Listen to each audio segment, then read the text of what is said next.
Welcome to another episode of the Go Flush Yourself podcast with Jared Kirk and Matt Milbauer. Hey listeners, I want to thank our sponsors. If you haven't noticed, we like sponsors that do something in particular, and that's giving back. You'll notice with both of our sponsors, they give back, and that's one of the reasons we really love them. And we hope that you take a look at what they're doing and help support them so they can help support this hobby and sport that we love. First up, Bird Hunter Supply, your go-to for premium hunting gear at birdhuntersupply.com. This family-owned business, run by a husband and wife team from Idaho, is driven by their love for bird hunting, dog training, and the great outdoors. For them, hunting is a treasured family tradition. Think crisp mornings in the field, the thrill of the chase, and those irreplaceable moments with dogs, family, and friends. They've built Bird Hunter Supply to share that passion, curating high-quality gear to help you create your own lasting hunting memories with your crew.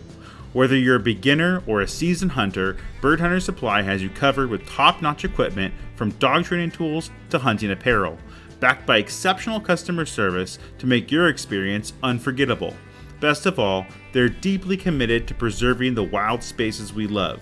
When you shop at birdhuntersupply.com, you can choose at checkout to direct a percentage of your order to conservation powerhouses like Pheasants Forever, Ruffed Grouse Society, or Delta Waterfowl.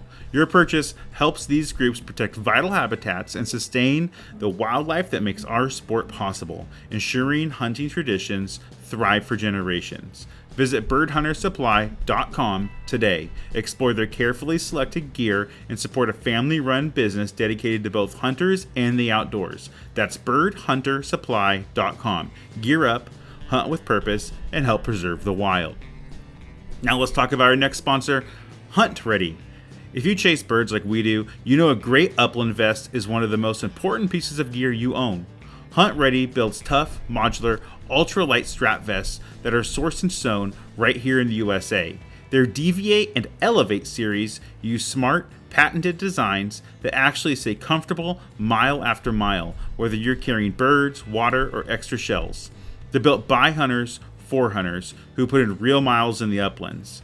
But what really sets them apart is their Pave the Way program. It's a first-of-its-kind initiative focused on getting high-quality vests to the next generation of upland hunters. They accept nominations for kids who are fired up about bird hunting and work to help equip as many as they can so those kids can get out there building real memories with their dog and their shotgun. If you're in the market for a new vest or you want to keep upland hunting alive for kids, check out Hunt Ready at huntready.com. That's HUNTREDI.com. Lastly, but definitely not least, I want to thank all of you patrons out there that support us on Patreon. You keep the lights on month after month. Really, thank you for your support. Links to all of our sponsors and their really cool programs that give back are linked in our podcast description, and credits to our producers. If you're interested in becoming a producer of the show, you can check the link there and find out how. Hey everyone, welcome to another episode of the Go Flush Yourself podcast. I am Matt, not with Jared. Jared's been pretty busy lately with family and work and whatnot, but I am joined by Jeff Lusk, who has been on here before, but he's back and we're going to talk cockers amongst other things, I imagine. Jeff, how you doing? I'm pretty good, man. Just dealing with a crew of cockers, and I was a few minutes late, so I apologize. Oh, no worries at all. I got the house to myself tonight. The family's all busy doing things, and I'm just at home talking dogs with you. So I got the night, man. That's Um, awesome. yeah, it's a rare night like this, but I'll take it. I just watched the Mariners win. I know we're both Washingtonians, so I watched the Mariners Dude, win, did and you then that game was crazy. the ninth and tenth inning just wild. Yeah, good defense. Just like, oh, we could have lost. Could have lost. Nope. Good play, Yep. good play. Weird reviews and challenges, like Yeah. everything went the Mariners' way. Yeah, we're not used to that as Mariners fans. Usually things go wrong. So at least historically. Yeah, it'll happen. Don't worry. Yeah. Oh, cool, man. So what's going on in your world? How many cockers are you at right now? I've got about a dozen of them at the house. Cool. Some of them are mine, some of them are other people's. So a good little Yeah. mix. And then I got a couple little puppies and Ooh. uh, some older dogs and a lot of dogs right around like that year-old mark right now. Oh, cool. Cool. Yeah. Nice. And every time I talk to you, after we're done talking, I'm like, I want a cocker. So you do a good job at representing the breed at least, but it's hard not to like them when you start talking about them or even watching your videos on social media. I'm always like pumping up about like what your cockers are doing. So that's cool. Now a little bit ago, I noticed that you were having, I think you called it a fun trial, and I was going to come, but I had some technical difficulties with not having a real ID to get on some federal land. Yep. But can you kind of talk about that? It was really intriguing to someone like me who is a little bit intimidated of like a full-on trial or test, but it seemed like this was low pressure, kind of a learning kind of thing. Bring your dog, a novice, like my dog's not gonna be perfect, anywhere near perfect, but we'd have a fun time and she can find birds. So can you tell us like what that was like and how that went? Yeah, so I'll preface it, we have Western Washington English Springer Spaniel Club here in Western Oh, Washington. And we hold a field trial in April. And in the past, our field trial ends and we ordered, X amount of birds and we've got, say, 120 chuckers sitting around.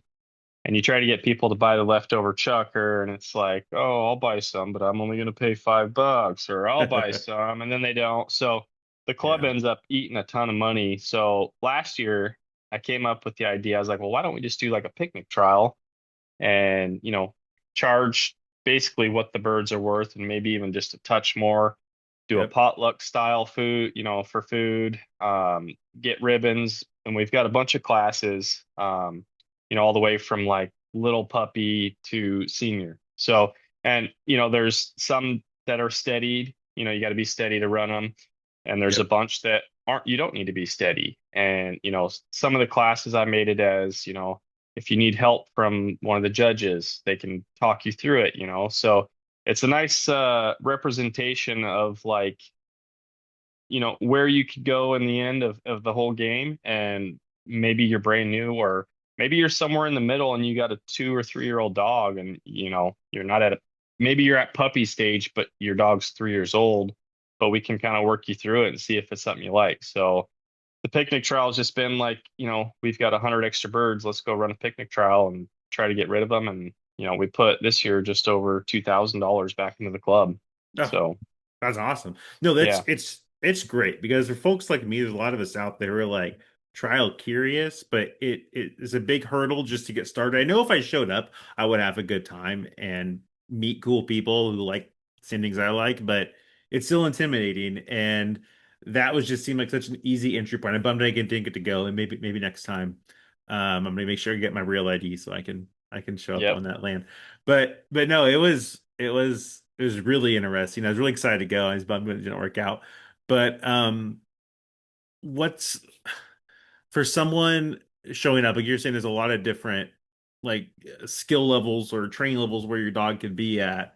Is there someone that shouldn't show up to something like that where you're like you've done nothing with your dog? You have no control? I mean, maybe that's not like the right place if you've done nothing. Our club's pretty awesome though. We've had this conversation lately, people, we had a issue with trying to get a chair for our fall field trial. And I was trying to tell the club, I'm like, you guys don't understand how lucky we have it. Like we've got a membership of, you know, I don't know. I don't know how many people, but any given weekend, I mean, there's 15 to 20 people that show up, and it's Ah, incredible. And it's from top to bottom. I mean, we've got guys that are buying their first spaniels, or and gals, I should say. A lot of sure. females, and they're buying their first spaniels, whether it's a Springer or a Cocker. We got guys coming out that have never done anything, and I'm always like, well, what's your goal? Because to me, it's like I know what my goals are, but it, I'm not going to push my agenda on them if they just want, say, a dog that's going to fetch a couple birds a year. Like that's simple. That's easy. We Sure. can tailor to people. Um, so I would say like if you've done nothing, maybe you go to training day before you go to a picnic Sure. trial and you know blow up the course and you're screaming. Just more from embarrassment, right? And not that we're gonna be upset, but people in general will be Like, embarrassed, and we want you to yeah, come back. We don't want it to be like, right. oh, I'm never showing my face again. So I kind of yeah, so assumed as much, and that's why I asked the question because it's like I don't want people thinking, oh, I can just show up and they'll help me get my dog going when I've done nothing. But at least have something, at least have some control with your dog. I imagine makes some sense. At yeah. least it can recall or something like that. Well, I mean, so last year a guy showed up. He had a Springer that was probably like, I don't know, 9 months old Uh-huh. and had never been on birds. And I was like, hey, you need to come out. And he's like, I haven't even trained my dog. I'm like, just show up. I'm like, it's a Yeah. puppy. And he kicked it out and the dog just started hunting. Ah. And I was just like, dude, I'm like, this is awesome. And he's like a guy that I hunt with, but Yeah. he's not out training, I mean, he Sure. takes the dog on walks and whatnot, but yeah, the dog was super birdy, got its birds. Getting them back wasn't necessarily like as crisp as, it would have been if he'd been working, but Sure. um and then I got to hunt with the dog last year and she's phenomenal. Like Oh. I mean, she's getting into birds, wild birds, left and right, and she's following my dogs around. It's kind of funny because we were on this big old steep hillside and she comes running up by me and I hear him yelling. And I'm like, hey, don't worry, she's with me. And then she hunted with me for like an hour. It's just like it just following, and he's got a draught. His other dog's a Uh-huh. draught, so it was kind of perfect because I'm like, yeah, go follow a cocker around, and he can hunt Hmm. down there with his draught, and it was awesome. So Yeah, and that younger Springer could hunt with the same kind, and not get that. Yeah, well, it's I've been toying with getting a pointing dog. I probably never will, but I'm always looking at like a Brittany or a setter or something, and I'm always like, oh, how would that be? Because there's certain times when I mentioned this a couple episodes ago, but or I pull up to some land and I just look at the land and I go, I wish could just pull a Brittany out of my truck right now because that's what this land needs, right? Like you just see, you're like, I just need someone to run out there and check all this grass for Huns.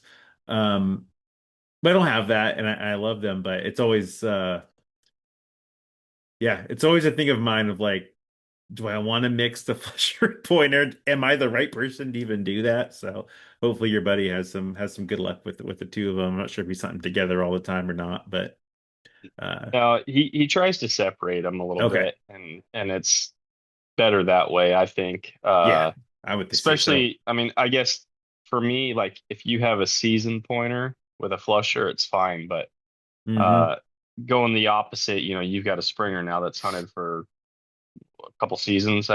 She's One, 4 now, and the other one's 5. yeah, Yeah, yeah. So, um, throwing a year-old pointer in the mix would kind of be like, yeah. Yeah. It would, yeah, no, I agree. And I'll probably always have Springers and a Cocker or so. Maybe even a Lab, but it's always in the back of my head. How does you get you're on oh Google and yeah, you're looking up what kind of breeders are around here? And oh, those look nice. yep. But yeah, anyhow.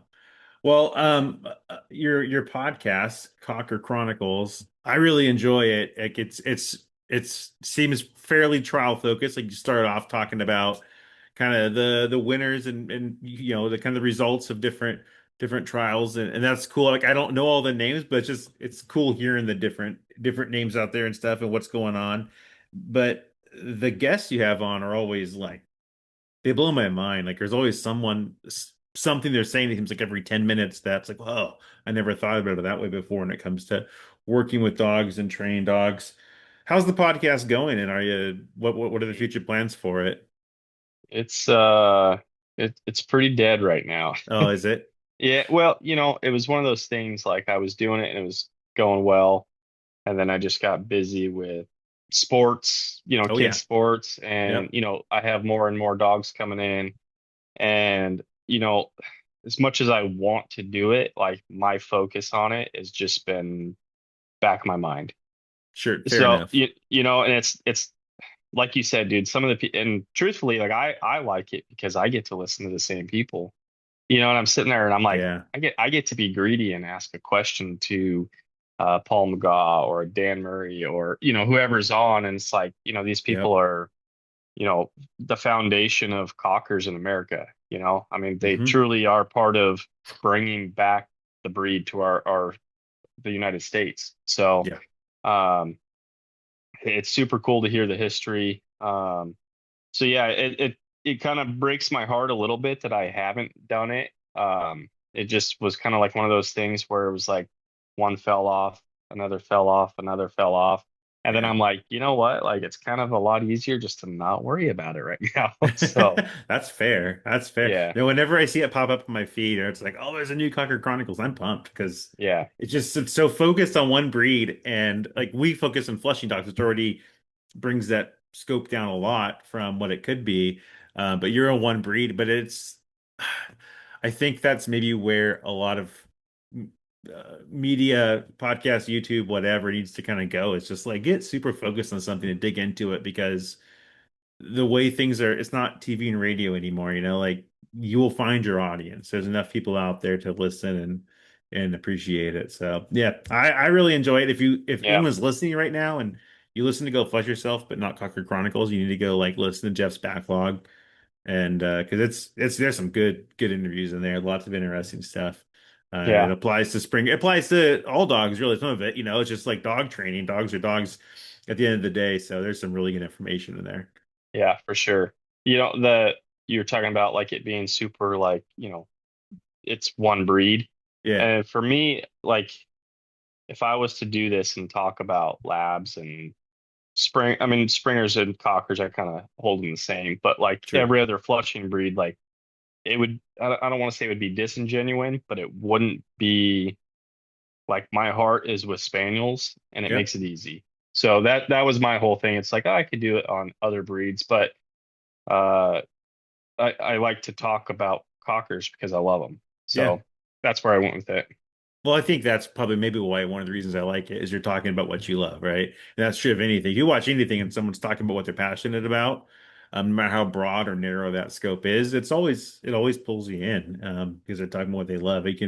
It's really easy to tell when someone's being disingenuous about a topic, because just because they feel like they have to talk about it or they want to keep their audience broad. And I don't know, I think the world is now gearing towards just hyper focused niches in very small areas. Like think about how small, like just this one we're on right now. It's like we could talk about the outdoors, hunting, upland bird hunting, bird dogs, flushing dogs. Like that's tiny, so Yeah. but there's an audience out there listening to us right now, and well, not right now, we're recording, but but they're out there listening, and they're in the same world as us, and we've met some of our listeners or chatted with them, and just like we it's immediately pick up and have a conversation because we're into like that's what we all think about as our main kind of hobby and pastime. So Yeah. it's great. It's great. I get it. Yeah. That's perfect. Yeah. Be So real. Yeah. be real, be who you are. Yeah, it's like the best advice for kids coming up. Like my daughter just graduated high school this weekend, and my son's a teenager, but like they're like she had a thing out like a box for advice, like everyone put their advice in.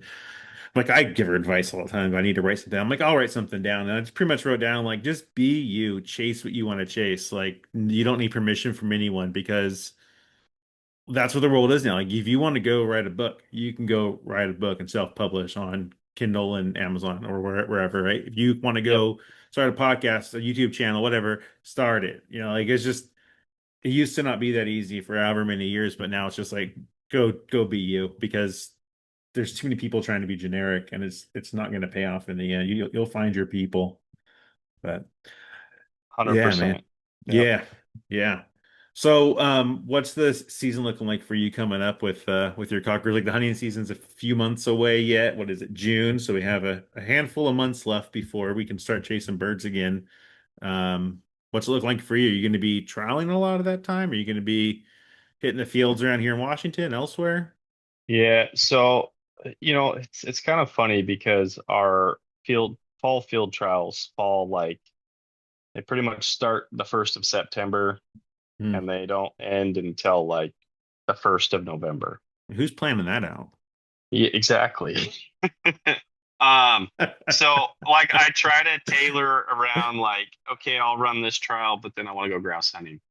Yeah. And, then then there's kind of like a break in between there because we don't have anything from, we have grouse hunting, but after that it's, mid-October, late October till pheasant season and quail season and stuff like that. So, Yep. uh, I typically lose out on like the first couple weeks of hunting in Washington, which is fine. I can deal with that. Let everybody go crazy over on the east Yeah. side and go pick up the slack in November and kill Hmm. birds until the end of January. So did Yeah.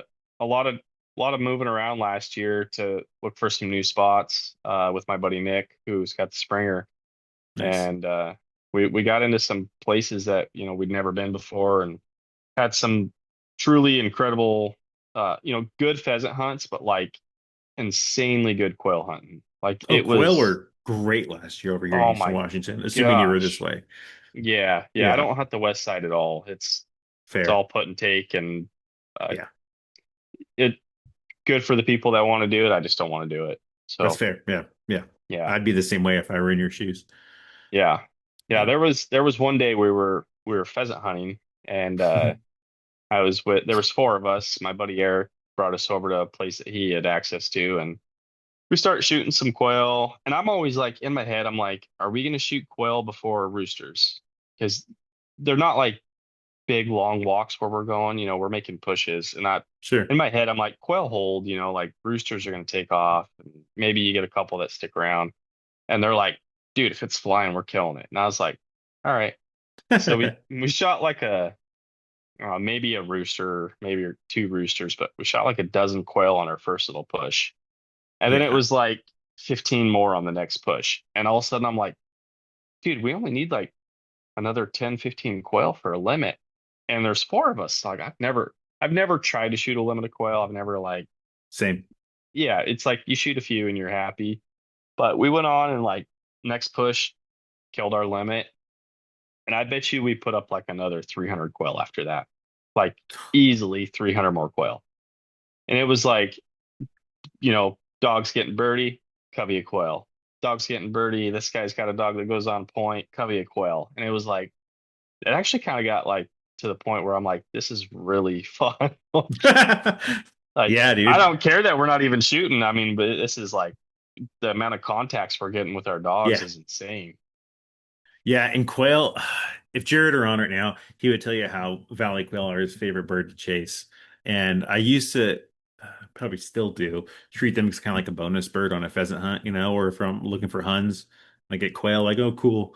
But last year we got into some quail and yeah, it was just a blast, man. Like the numbers were so good. And I know there's more into it than this, but like me trying to see a pattern, like why was it so good? Like the winter was mild in 24.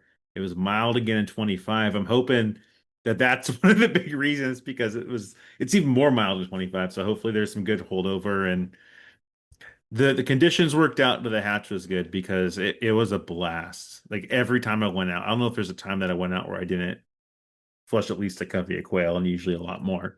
Yeah, It was wild. tons. Yeah, I Yeah. had a lady I trained some dogs for. Her name's Nancy Best. She's got a kennel in Michigan, and she imported a dog from England. And he like flew in on like a Wednesday or something like that. And I took him hunting that weekend. And I'd been with the dog for a couple days. We did a couple hunts, and I was with my buddy Nick, and I was like, I'm just gonna make that one last push. It's like maybe a quarter mile on a hillside. Sure. Take him out, just me and him. Nick wasn't, he had injured himself, and he's like, I'll just go around the bottom and pick you up. Hmm. I shot seven quail with this dog on one push, and it was like and they weren't like it got busted up early, so there was just quail everywhere, and it'd be like, oh, two or three here, shoot one, pick it up, kick him out, work another little patch, single, shoot it, and I'm like, this is like, and the dog was just over a year old. I'm like, this is the best thing I could ever have for this dog right now. It was Yeah. awesome. Yeah. 100%. Uh, I had a similar situation.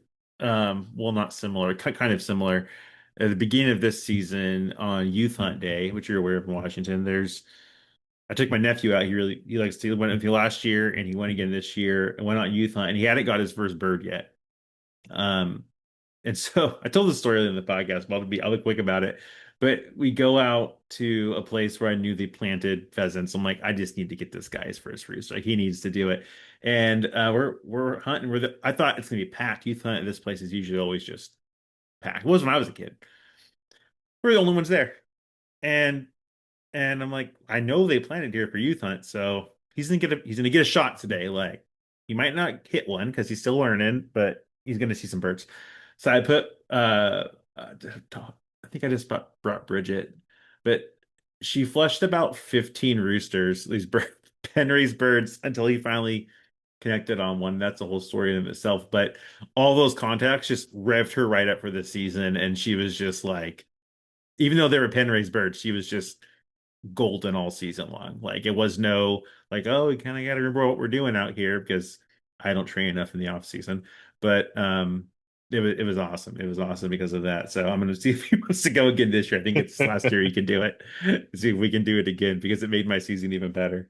That's cool. Yeah, Yeah. I did that youth season one time with my nephew. Yeah. And what I found was you don't hunt where you think wild birds would live. You just Right.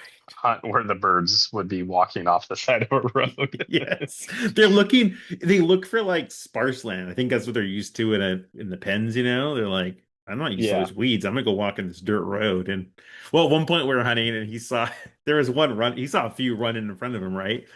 At one point, because he was getting pretty discouraged, missing a lot of birds. And he's like, Uncle Matt, can I just shoot one on the road? And I'm like, your first bird is something you're going to talk about forever. It needs to be in the air, man, and you're going to get it done. And he did that day, but it was just like, dude, as much as I wanted to be like, just Yep. blast it. Like, no, it's your first bird, man. We're not going to be hitting out in the road. You're going to hit it in the Yeah. air. That's good. He'll remember it now better for sure. Yeah, It'll be better story.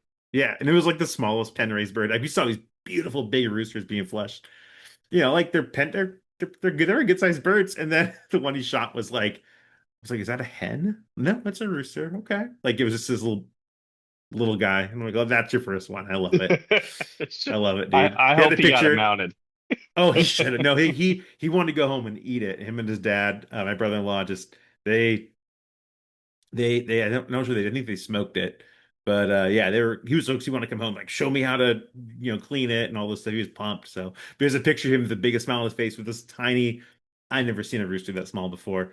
The tiny little roosters, and he just has the biggest smile. I'm just like, that's awesome, man. That's No one cool. else would be that excited for that little bird outside of it being your first. Yeah. It was cool. Yeah, and then on the way home, he's also like, how much are hunting dogs? Yes, they're hooked. They're hooked. Like if you need a hunting dog, buddy, you can get one at some point. Yeah, yeah, they're out. Yeah, you just come back to Uncle Matt. We'll find you one once you're Yeah.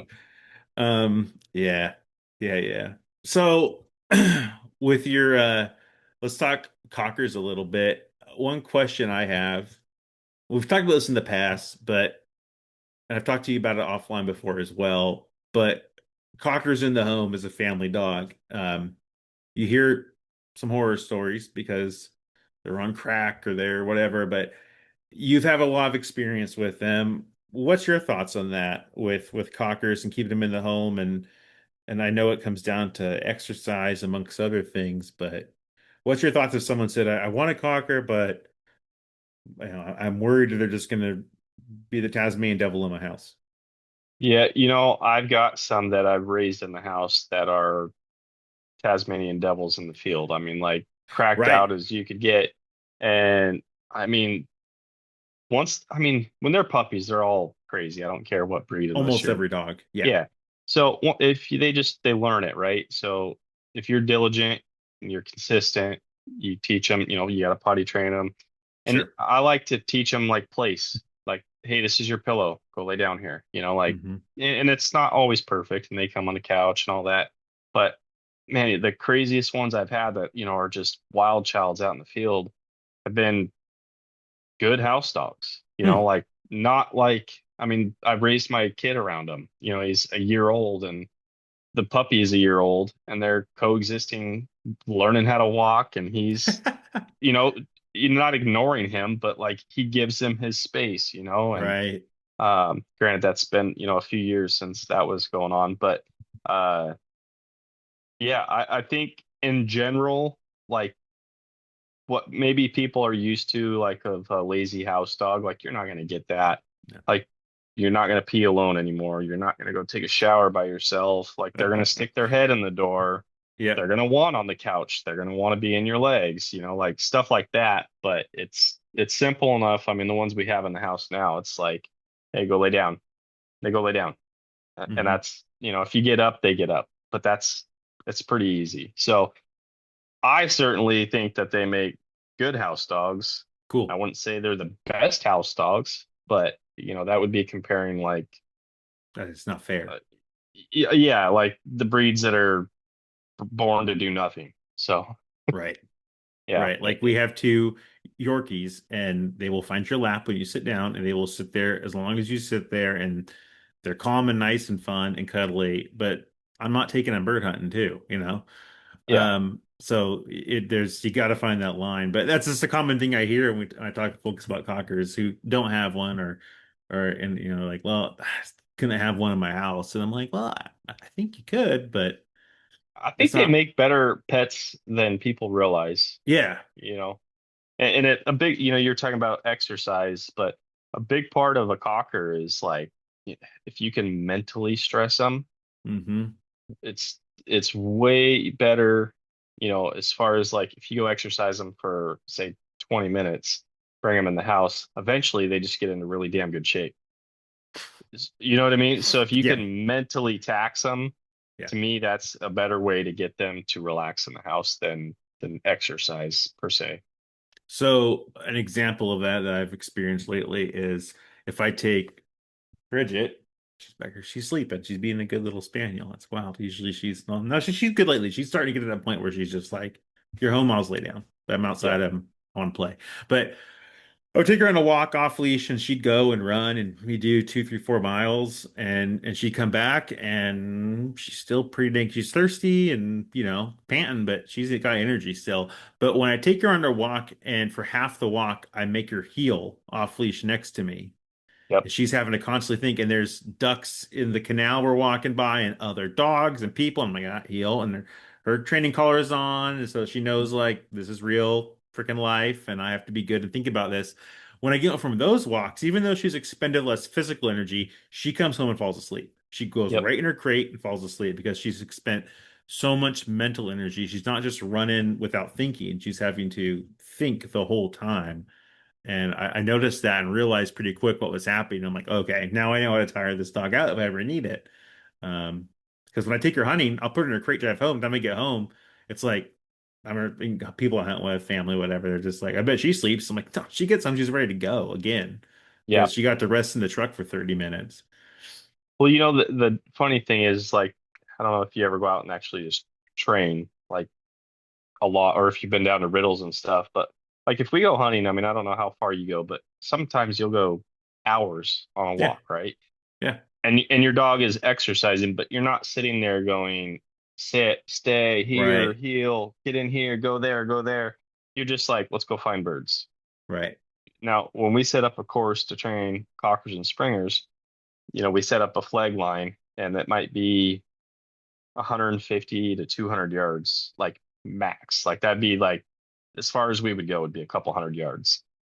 And we're expecting a dog to do what we say when we say it, at a level, right? Like we're turning them on the whistle, we're stopping them on the whistle, we're drawing them in, we're making them go out, we're running this, like they have to sit and stay.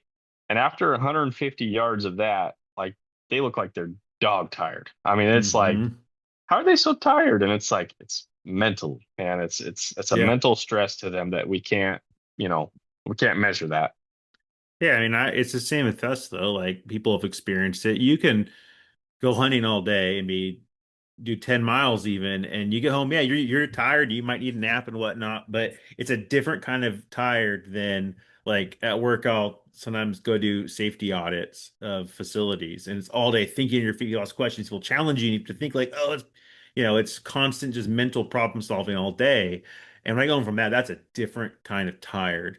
And it's one where like I'm not gonna be able to have a good conversation at night if we went out with friends, right? If I'm honey and I can go out, I'm good. I'm fine. I'll drink some water. I'll be good.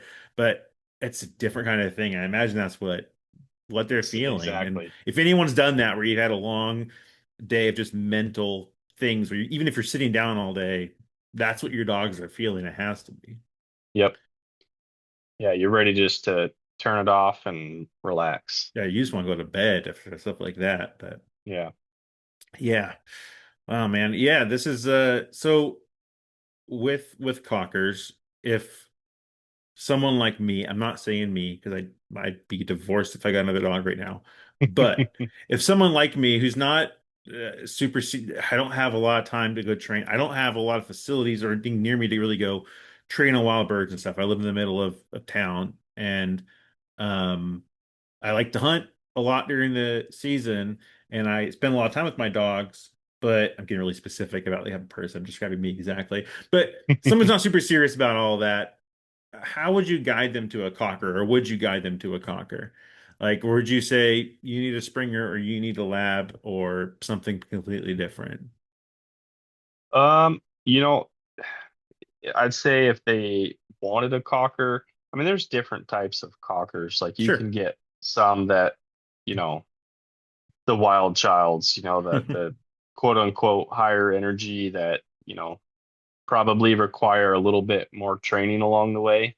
Um, and then there's cockers that are more gentleman-like. Sure. And I think that's, take them both hunting and you maybe get like a slightly different version of, a dog from each other. Not necessarily one better than the other, just maybe a little bit different.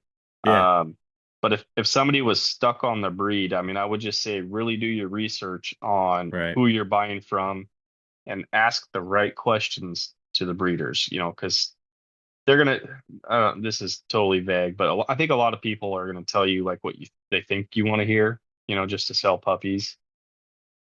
Maybe that's not fair to a lot of people. I don't know, but Well, not I'm just everyone, but yeah, those not people are out there. yeah. If you're just if somebody is like, I just want to get rid of these puppies, they might say, oh yeah, these are the best house dogs in the world. Oh yeah, they got an off switch, and then you get them, and you're like, holy crap, there's no off switch in this dog. But it's so I think if you try to meet the parents, if Yeah. you don't have a lot of time, I mean, I've got one downstairs as my first cocker. Like she requires very, very little. Like she's a extremely easy dog. Um, is she eye catching? Not exactly. Does she run hard? Yeah. Does she find birds? Absolutely. I mean, Right. she's one of my better hunting dogs. But she's one that, she could live in an apartment and go out and just use the bathroom and come inside and hang out all day. So Yeah. Right. it's definitely out there, but try to meet the parents for sure. That's a good tip. What kind of things should you be asking breeders to make sure you get that accurate representation out of them? And all dogs are different and all Yeah. pairings are different, right? But in general, breeders know kind of what should be coming out. Yeah. I try to always tell, like, if I'm looking for a puppy, I mean, usually now if I'm buying a cocker from someone, somebody typically knows who I am before that. Sure. But if I was to look for one, I would go into it with saying, this is what I can do. This is what I can offer the dog, and maybe do it the reverse, right? You're not asking questions saying, I live in an apartment. I Yeah. have very little access to birds. I want to hunt 10 days a year, and I don't want to do a lot of training. Is this something that might suit me? And if they feel comfortable with it, maybe you say, okay, well, can you I think videos are great. If Yeah. if people, not everybody has a phone and they're falling around for training, but it can't hurt to ask, hey Matt, I see you're having a litter. Do you think you could show me maybe a couple videos of your, the mama dog doing some retrieving or something like that? Or, you know, I don't know. I guess that's tailored to everybody differently. I haven't thought about that a whole lot as far as what to ask.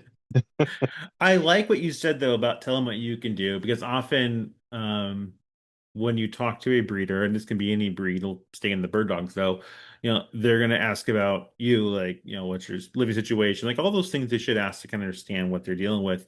And I think sometimes people over exaggerate, like, oh, I hunt, X amount of days a year. It's like, well, really? Or yeah, I'm going to train every day. And it's like, well, is that realistic? You know what I Yeah. mean? Like, Yeah. it's easy just to be like, yeah, I'm gonna do it, but you got to really be honest with what you can off the dog. To your point, and that's a really good advice, I think, to folks, especially looking for maybe their first dogs or even their 15th dog. Like that, be honest with what you can offer, and you'll probably find the right person then, as long as they're honest back about Yeah. what they Yeah. have.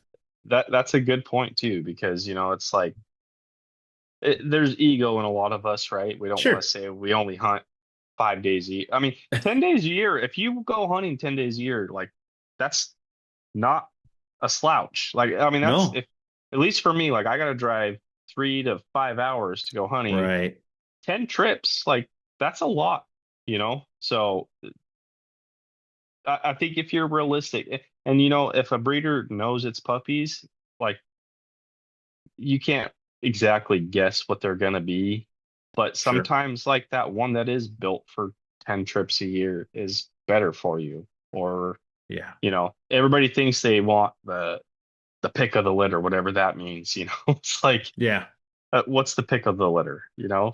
For who? For It's you? For me? For John? For, right. it's like, Yeah. No, so 100%. It's like, um, you think a lot of us, including myself, a while ago, was like, I want like, what's the best breeder and what's the best, all the champions in the background. It's like, I'm not going to use any of that. That's great, but I'm not going to go title the dog or trial the dog. Like, I'm going to go chase pheasants and quail around Eastern Washington. Like, I don't. That's too much dog for me to say something a lot of yeah. folks say. Um, yeah, it's good advice for folks to consider that. And there's always like that, you kind of, the idea of you get what you pay for, and you can kind of put that towards like, I want the high power, best looking thing ever. It's like best pedigree ever. And it's like, but you might not need it. It's like buying a Ferrari when you might just need a pickup. Yep. Yeah. Yeah, yeah, sometimes I mean, I like titles and stuff because it shows a level of, you Yeah. know, but like you get a litter of 10 springers in a litter, like how many of them out of the best breeding are going to be the best dogs, like a couple. And then, I hate to say quote unquote just a hunting dog because I think a hunting dog is superior to a lot of what we do, especially a good hunting dog. Like when people, oh, I just want a hunting dog. I'm like, you do realize like you're knocking yourself by saying that. You're Like asking a just lot of your dog to go out there, and it yeah, has to, like, it's they have to hard. problem solve live, especially like on roosters. Like, that is a tricky bird for any dog, and spaniels are great with, at least my experience, they have been. But you watch them problem solving, trying to figure out what the hell is this rooster doing right now, or the quail that we were talking about earlier. I watched Bridget in live time in her first year. She kept flushing these, or this covey of quail was running through pretty high, tall sagebrush, and they kept running from her, and she couldn't get through the sagebrush to get up to them to flush them. And she realized, I'm going to dump out to this dirt road, we're paralleling, get in front of them and flush, and they flew back at me, and I shot one. And I'm like, Amazing. she just problems like, that's that's not just a hunting dog. That's a dog who had to sit there and think and figure out, how am I going to get these birds in the air? I want them in the air. Yeah. So I'm with you. They're Yeah. not just hunting dogs, because Just they a have to, hunting dog. they got to work hard. And Jerry could tell you stories about Bones the last few years, how he's been doing similar things where it's like, wow, that was really impressive. I didn't really realize what happened until I put it together, that you just figured all that out and got that bird in the air for me. Yep. Yeah, Yeah. No, yeah, but I guess partially to that is out of a litter of 10, you know, you might not need the one that's going to be the best of the litter, right? You right. might just you might just need one from a good litter, you know. Right.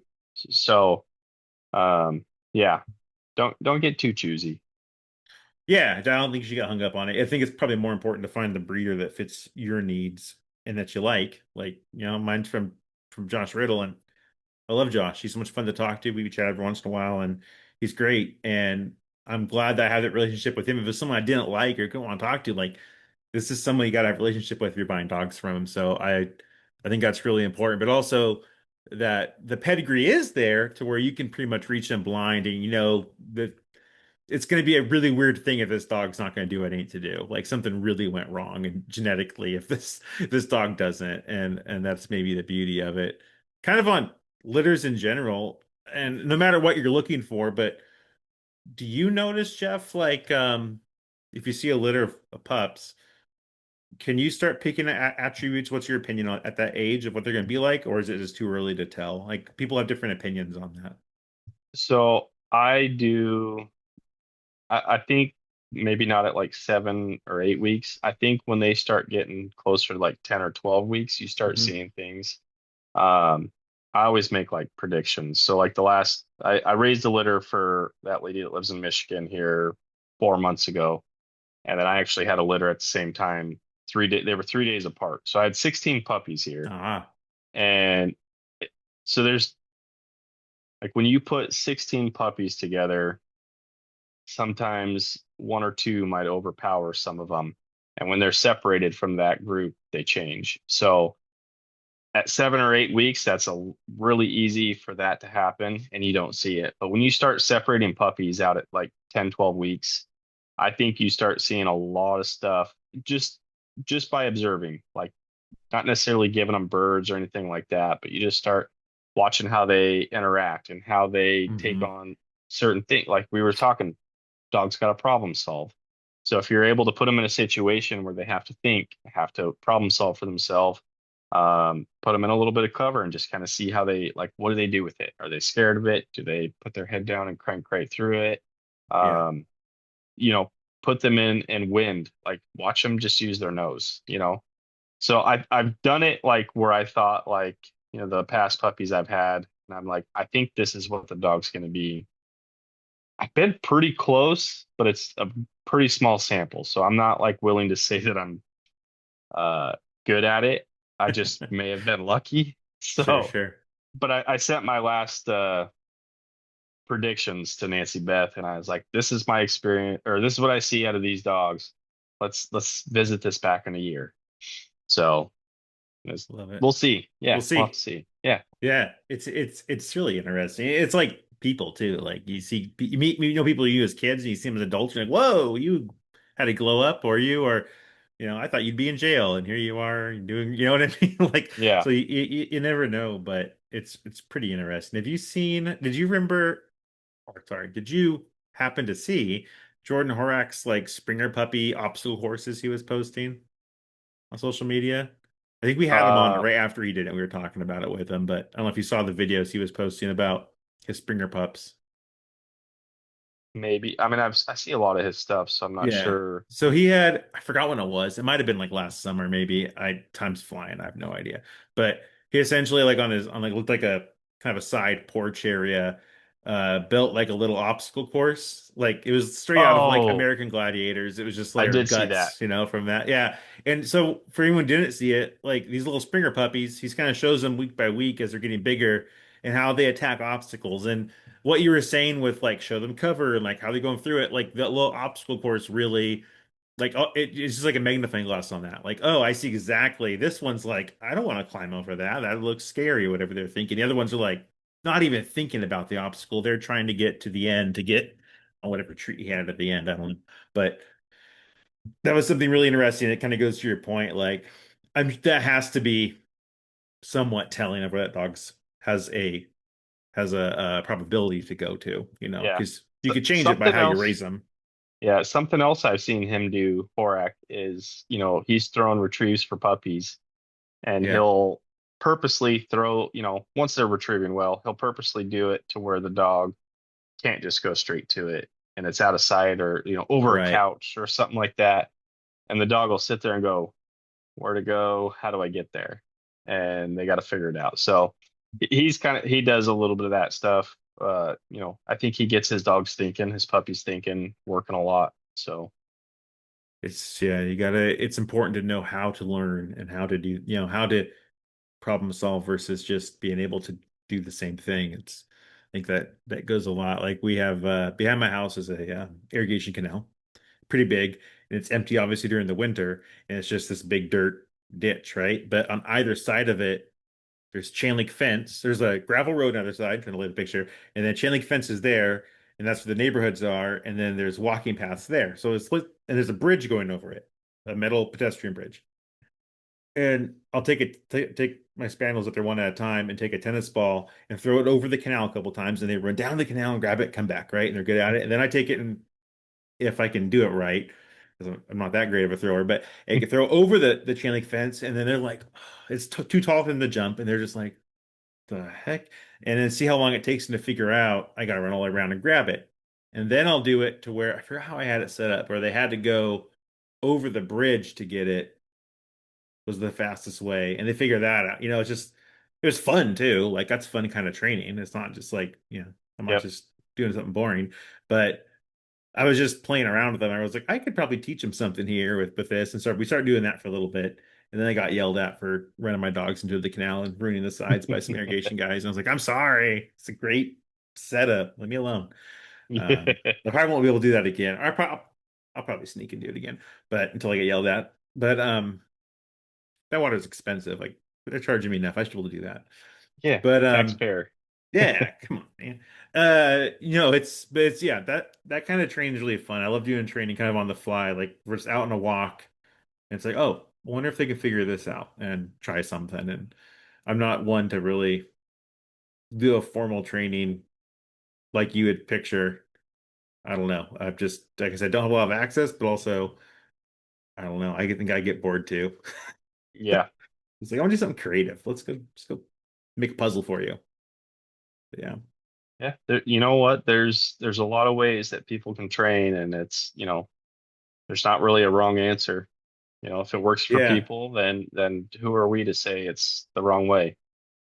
No, for sure. And if you're not enjoying it, like, what are you doing? Like, why do you have dogs? Why are you hunting? If you're not enjoying the process, you should enjoy the process. Uh, As long as you're not Absolutely. doing something actually bad or wrong to your dogs. But Especially with a cocker, man. If you don't enjoy it, they know. Dude, I don't want to say they're finicky, but like if they don't like you, I mean, hmm, they don't train very good if they don't like you. interesting. Yeah. Interesting. Do you see that more in cockers than other breeds or springers or anything? You think that's like exemplified in the cocker? Yeah, I think it's like definitely magnified in cockers over springers. Uh-huh. I think springers are a little more apt to just do the work, but still, Yeah. like you got to have a decent relationship with them. But back when I was running, like I ran some labs for a little bit, and Okay. I'd have a guy, a pro trainer that was close to me. Like he would call me, and I'd go out and train with him once in a while. And I don't know if he just didn't want to run dogs that day or whatever. He'd be like, "You want to come run the dogs?" I'm like, "Yeah, of course." So I would pull every dog off his truck and I would go run it. And they never cared whose hand was over top of their head saying their name. Right. It was like, I get a bird, you say my name, I'll bring it to you. Don't care who you are. Got So it. totally different. A cocker would look at somebody if they went grabbed one of my dogs right now, and I mean, you could bring the owners of these people's dogs, and they would be like, "I know who you are, but this isn't right. Like, I'm not I'm doing it." working with Mr. Jeff right now, actually. So Yeah, yeah, man, yeah, maybe that's what is alluring to cockers for me. Is it's like you get to have that creativity, and they do have that personality, and they do. It's like they're a little problem to solve and how they want to work, and they want to solve problems. I don't know. That's really attractive, and they're small and cute and fun. So like, how do you they beat are. that? Yeah, for me, it's like the intimacy of, I mean, this is Springers too, but like being a team, like with a Yeah, flushing dog. Like I like that intimacy. Like pointers, don't get me wrong. I imagine, you hear the Garmin or whatever you got, and it goes beep, and your dog's on point 200, 300 yards away, and you get to run over there, the tail straight up in the air. Like it's beautiful. But, sure. you know, then you just walk up and shoot the bird, and I'm probably way underselling it for people that have pointers, and This is go I flush I'm yourself. not. We don't care. Screw Yeah, pointers. I'm not. Yeah, I'm yeah. Go flush yourself, buddy. yeah, yeah. That's right. But yeah, I like that close working relationship of a spaniel. Same. Say it's I who was I? I think it was with Andy Wayment the other couple episodes ago. Well, we're talking about a similar thing, and I said something I thought was good. Just came out of my mouth, and I'm like, I'm gonna remember that.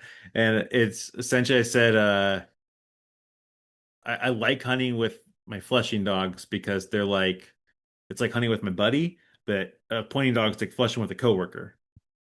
It's like yeah, I like it. We work together. You're fine, but we kind of take care of our things, and the work gets done. But your buddy is different, and it Yep. feels that way when you're out there with a flushing dog. And even the labs and golden retrievers and all of them honestly work that way. I had labs for a long time growing up, but there is something about spaniels that it's a little bit extra. There's a little bit more. I'm working with you, and um, we I forgot who brought this up in the podcast before, but they're saying how if you're working with your span or any dog, like any flushing dog, like when you're on a walk or off leash, like go a different direction and Hmm. see what they do and see how long it takes them to catch up. And my one, Sophie, she likes to hunt for herself a little bit, but it took her a second. And Bridget, it was like it never she just went with the flow. Went a complete direction behind a fence. Like she didn't even see me, but there she was next to me, just acting like that was normal. And now I'm in front of you, sniffing around, like just perfect. Like, oh yeah, that's awesome. Like that bond, and she knew she's always I don't notice it. She's always watching me. She knows where I am. It's that's magic in the field where you don't have to talk. You're not yelling at your dog, you're not harping at your dog, and you just go and you and your dog, you follow the dog, follow the nose, but then it's following you and you're like, I'm not crossing all those cattails in that swamp. Like we're gonna go this way, and they keep going with you. And it's a thing of beauty. And yeah, like you said, that's the best part of upland hunting for me, and probably why I'm so attracted to flushing dogs, Yeah. especially spaniels now. Yeah. I have we hunt a lot of Russian olives, Yeah, and same. I don't like it when the dogs go in and bust their, cover up, and then they come out and then they go right back in. To me, it's like waste of time, right? Like if you could Waste of keep them energy. in there. Yeah. Yeah. So I have one that she'll get in and she'll hunt, and then I'll see her, she'll poke her head out and she'll see how far back I am. And she'll just stand there. And as soon as I get up into gun range, she turns around, she goes right back in and hunts and hunts and hunts. And then, sometimes it's out of range, sometimes it's not. And, she'll poke her head through and she's like, oh, there he is. Cool. I could go back in. So there, I don't know. Like to me to see that, it's like, I'd never have a pointer do that. Like I'd never have, I mean, truthfully, I probably never have a lab do that either. No. Um, Not to say that a lab doesn't hunt for its person, but Yeah. it's it's following its nose a little bit more, I think, Hmm. than trying to be a team. So I agree, and I have a lot of experience with labs, and I love them, and I probably will have one someday in the future again. But it's yeah, it is different, and spaniels seem to really be the pinnacle of that flushing dog, in my opinion as well. And yeah, it's crazy. You're saying how she was poking her head out looking to see if you're in range. It's crazy how fast they learn what gun range is. yeah, Like it's almost immediate. They're just like, oh, okay, I get it. yeah, I can't go any further in this. I'm not sure if it's DNA or they're just quick on that pattern recognition or both, but it blew my mind how fast Bridget took her out. All of a sudden, I'm like, you don't get more than 30 yards from me ever. yeah. Like, how do you know that? And, like she'll go. My, all right, if my brother's listening, I'm sorry. No, was it my brother? No, it was my dad. My dad's left. Sorry, Dad. I know you listen, but his when his lab was a pup about the same age as Bridget, she liked to range, and she's much better now. But she'd go running down this trail. My dad's like, get back here, yelling like, back, back. And she's learning. She's a pup. She's like one, doing her thing. And Bridget would run after her, like, goes my buddy. I'm gonna go chase her. And then as soon as like 30, 40 yards, Bridget's like, I can't do it, and turned around, came back. And I'm like, man, that's wild because back at home when they're playing in my dad's yard, like they're inseparable. They run like Yeah, that. But she knew we were hunting, and what if a bird gets up? yeah. I don't know what Yeah. she's thinking, but it works. You think about like people that hunt pointers, and if you don't shoot birds that are bumped, right? Right. Eventually they hold birds and they learn, oh, well, Yeah. if I stand here and the bird's flush, well, then he pulls the trigger and we kill birds. So I imagine it's some of that, and then you also Yeah. got to think like, I mean, how many people are breeding dogs that can't produce birds for the gun? So if you're just breeding dogs that genetically are the best dogs because we're able to kill birds over them, kind of Yeah. makes sense, you know? And as a flushing dog person, you're forced, like the pointer person has to be disciplined to not shoot that bird as much as they want to if it's bumped. Yes. But I don't have a choice. If it's out of range, I'm not going to shoot. But if it's Can't. in range and I shoot, and even if I miss, the dog's like, he wanted that. He tried. Yep. Yep. And the gun went off, and often when the gun goes off, the bird falls. Sometimes it doesn't, but that's what we're looking for. It must be the pattern they find, and it's automatic, right? Because if it's at Yep. 60 yards, I'm not firing. And the dog's like, oh, well, crap. Yeah. Yeah, it's Yeah. interesting.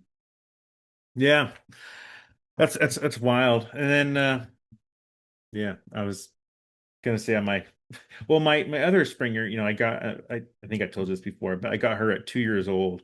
She was from a pretty small breeder that didn't hunt the dogs, but had like the pedigrees are pretty good, and they were this was she had one litter, and then they didn't breed her again. They were gonna find her a new home, and so they were coming through the Tri-Cities, and I would stop on by, and she's just a sweetheart, and my kids loved her immediately, and I'm like, we're gonna get her, it's fine. But she has a great nose and a lot of go in the field, and at home she's like the complete off switch, like lazy couch potatoes. So that's awesome. But she will hunt for herself. What they told me what she would do, they live down in southeast Oregon, Baker City. And I guess that's like whatever, East Oregon. And they said we've had property there was a swamp, and our springers just ran and chased rabbits and whatever they wanted. And so she never had did that with a person for 2 years of her life. She just did what she wanted with her buddies, her dog buddies. So Yeah. now when I take her hunting, there's a lot of that in her. It's almost like I have a pointing dog that won't point, Yep. like we took her my other Bridget cut her pad, and so I took Sophie out chasing huns, and she flushed tons of Huns at about 200 yards. Oh boy. And I brought my nephew. I'm like, let's go get some Huns. And I'm like, yeah, if Bridget were here, you would have had a shot. Um, but she's a great. And when I hunt together, she hangs with Bridget, and it's better. But by herself, whew. And if a bird gets up and I don't shoot like a hen, she's Hmm. under it barking at it, running. Oh, nice. And I'm like it's not going to come down to you barking at it, and I'm not going to shoot it because you're like 100 yards away. But Yeah. she's still a sweet girl, and we love her. But that's a whole other thing. So maybe you don't bring her to the picnic trial. I was not going to. I was bringing Bridget. That was she. So even my wife was like, "You're not going to bring Sophie, are you?" And I'm like, "No, I'm not bringing Sophie." You're like, please kill the bird when it gets up. She's like the dog I bring if I know I'm going somewhere that's just nasty and it's just like the cover's thick, and I bring her because she's going to put her head down and just go through every piece of cover, just looking for. I don't know what she's looking for. She's looking for like rabbits, and Yeah. she catches rats in my backyard and brings them to me. Like Nice. anything. She's in She's that in feral. that in that swamp. She must have just chased everything, right? And if it's thick like that, she's gonna get anywhere. She's gonna produce birds. If I bring Bridget, she's gonna be like, I don't want to go on all that. Like in particular, like can we get something that's not like a swamp-looking cattail marsh mess? Yeah. And but Sophie's like, I'm gonna go tromp through that water all day. I'll swim through it all day if I have to. But That's awesome. she's a funny girl. She's a funny girl. Well, Jeff, was there anything else you want to talk about today? Did we cover topics you were thinking? I mean, probably weren't thinking of any topics, but is Yeah. there anything else No, you want to so, talk about? sometimes it's just nice to talk hunting, It you know? is, especially Yeah. this time of year, man. June, like we're in Yeah. the middle of just So waiting. you asked me what my plans were this fall. What about you? Oh, that's a good question. We are kicking around Eastern Montana. Not sure. We have nothing planned or anything as of right now, but that may happen. Their opener. They have an out of state thing now over there where if you're an out of state hunter, you have to wait. I think it's 10 days or 2 weeks or something after their opener. And Yeah. that would make their out of state pheasant opener the same as Washington's pheasant opener. And even though, like you alluded to earlier, that's when everyone is out and it's kind of a war zone. I still love going on opening weekend because the birds are dumb. But it's a lot of them. but that might happen. And then have some new spots pinned on Onyx I need to go check out. I know Jared has some rough grouse spots that he's telling me about that he wants to go check out that aren't too far from us. I think he even told me where. He just was like, we're gonna go. I'm like, all right. I think they're in the blues, I'm imagining. And I've never even hunted for grouse before, so I'm excited to try that. So we might be doing that in September. Try to get my nephew out some more, get him some more birds, hopefully, and then just probably bum around Eastern Washington with Jared and my family, and we're trying to plan for my Pheasants Forever chapter. We're talking about planning. Last year we did at the end of the season, maybe earlier in the season, do a kind of a chapter hunt. And a lot of us have springers and a handful of labs and a couple GSPs. And last time we just went nuts, like 10 dogs on the ground, big field, just marched through it. Um, Tons of quail, into pheasant. One guy flushed a goose out of the sagebrush, which was crazy. Shot it with a 410. And Nice. his dog named Goose, so Lab retrieved it. It was fun. It was just a really fun day with a bunch of good people from our chapter, and we're planning to do something like that again. But lots Cool. of different things kicking around. We'll see what actually happens. But I usually don't miss any weekends out here because I'm unlike you. I'm like 30 minutes to 60 minutes away from anywhere I want Yeah. to hunt, so it's a little Oh, simpler to get out when I want yeah. to. But if you're ever this way and you want to meet up, let me know. I sold a cocker to a guy out your way. Oh, really? I think he's in Pasco. Oh, Yeah. So, interesting. he says he's got spots too. And I was like, it'd be cool just to, I don't ever typically go out your guys' direction. Um, but, you know, it's always nice to hang out and shoot birds somewhere. We could even meet, kind of in the middle in Eastern Washington, Yeah. central-ish, eastern, this side of the Cascades, but closer to you. We Yeah. could always Yeah. meet We somewhere got that to way too stay if on you the ever want east. to. Yeah, yeah, we'll stay in the east, but we can get closer to you than where we're at. We're pretty far east, Yeah. but Yeah. yeah, That'd be fun. we can be something. We can get Jared and get a bunch of springers and cockers out chasing birds, and we can embarrass ourselves with our unsteady wild childs, and we can maybe you make us want a cocker. You'd be surprised, man. Steady don't kill birds. It's dude. Okay, one more story. Last year, I had both of them out at a spot where I know both work really well together because it's kind of thick and Sophie gets in the thick stuff and Bridget kind of uses her nose and works around. They both find birds their own way, but Bridget put up a rooster and Sophie saw it and was immediately under it chasing it, right? And I dropped it about 30 yards away and it hit and it was winged and it flew back up. I didn't see where Sophie went. She was in the grass and it flew back up like winged. And then she leapt out of the air and grabbed it and brought it Nice. back to me. And I'm like, oh my God, I love you. That was the coolest thing you've ever done. You'll probably never do anything cool again because you just screw most hunts up. But your crazy bloodlust from your swamp days paid off today because you weren't going to let that bird get away. Like if it's dead, she almost doesn't even want it. But if it's like alive and kicking, she's She's ready to on it. go. Yeah. Yeah. But Yeah. Yeah. There's been last thing, there's been birds, that I've shot and you're trying to work into like say nationals, right? Like I'm gonna take a trip next week and you're like, oh, make the dog sit. And then you send them on a rooster and they go right to the fall and you're like, no, it's right there. It's yeah. right there. And then they take off and you're like, what the heck are they doing? And you go over there, bird's gone. And you're like, oh, cool. Well, now we got to chase it down. So sometimes if you have a dog that just I runs under them, there have been kudos to them. times when I don't have her out because I don't want her to screw something up. And that will happen. I'm like, damn, I wish Sophie was here because she would find that bird like with a vengeance. Like her eyes roll back in her head when that happens. Like she just goes into Cujo mode. That's It's funny. it's it's wild. Yeah, those my swamp dog we call her. Yeah. Anyhow, well, Jeff, thanks for Cool. coming on. I appreciate it. We'll have to have you on again. Maybe we'll talk maybe in the thick of the season and see how things are going, see if anything panned out. But thanks for coming on. I really appreciate Yeah, it. And once again, I am thinking about a conqueror because I talked to you. I like it. Keep doing it. Awesome. Thanks, All man. right. Take care. Bye.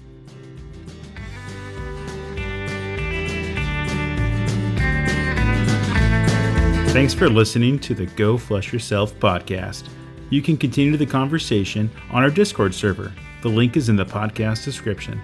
You can also follow along with Matt and Jared on Instagram and Facebook.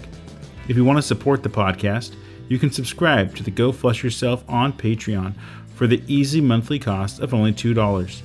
You can also check out our shop and pick up a Go Flush Yourself sticker, shirt, or other merchandise. All links are in the podcast description.